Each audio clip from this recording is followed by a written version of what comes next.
তার আশীর্বাদ লাভ করেছিলেন। যে গোস্বামী মহারাজকে এখন বলেছিলেন যে আমি আপনাকে আশীর্বাদ করছি, আপনি কৃষ্ণ লাভ করবেন। সেই রকম আশীর্বাদ পূজ্যপাদ মাধব মহারাজের উপরে ছিল।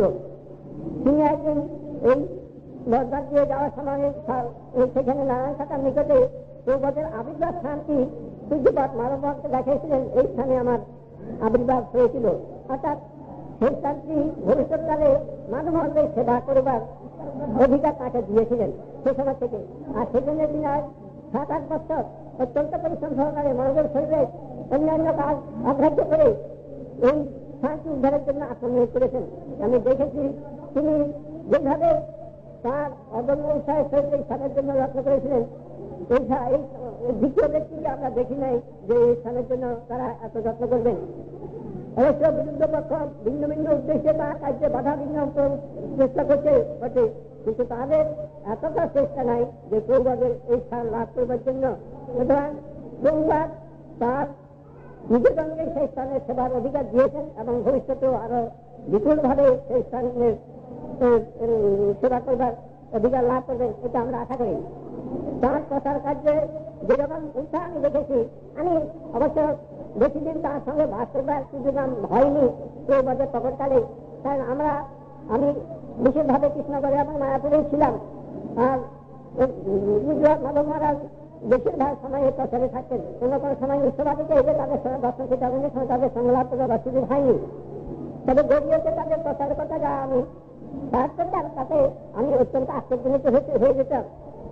বাংলাদেশের খ্যাতনামা শেষনাথ পণ্ডিত পঞ্চানন চক্ররত্ন মহাশয়ের নিকটে তিনি এক সময় উপস্থিত হয়েছিলেন এবং তাকে মহাপ্রভুর কথা জানাবার জন্য।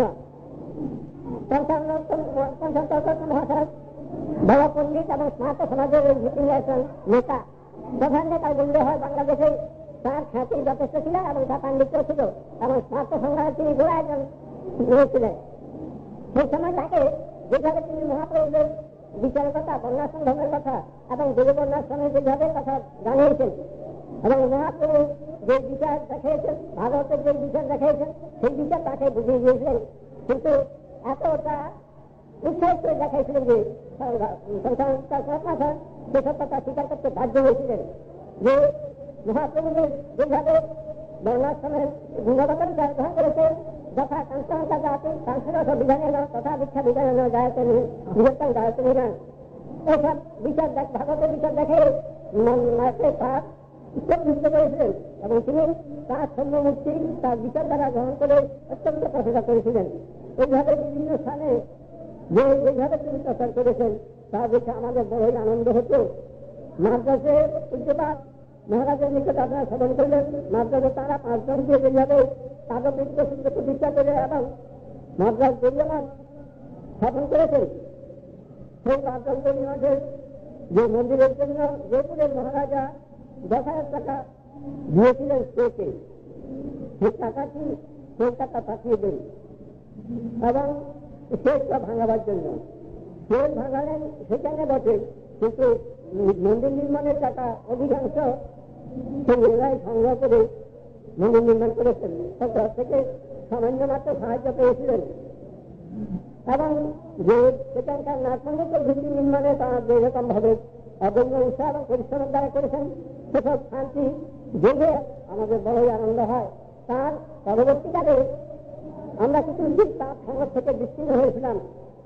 তার কারণ হচ্ছে তিনি প্রভুপাদের মিশনের থেকে প্রভুপাদের মিশনের মধ্যে রাখার জন্য অনেক যত্ন করেছিলেন। সেজন্য যে আমরা যেহেতু যে সংঘকে বরণ করে সেটা আমাদের স্মৃতিবদ্ধ হয়নি বলে আমরা তাকে বিশ্বাস করতে পারিনি বলে তফাৎ ছিলাম।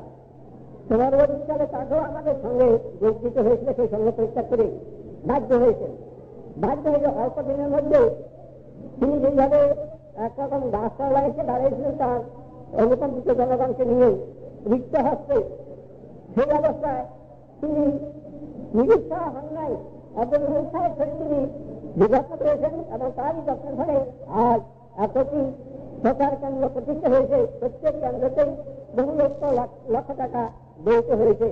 এই দেখে দেখা যায় আমাদের পরিবারের জনগণের মধ্যে এতটা সেই ঐশ্বর্য কেউ প্রকাশ করতে পারেন নাই।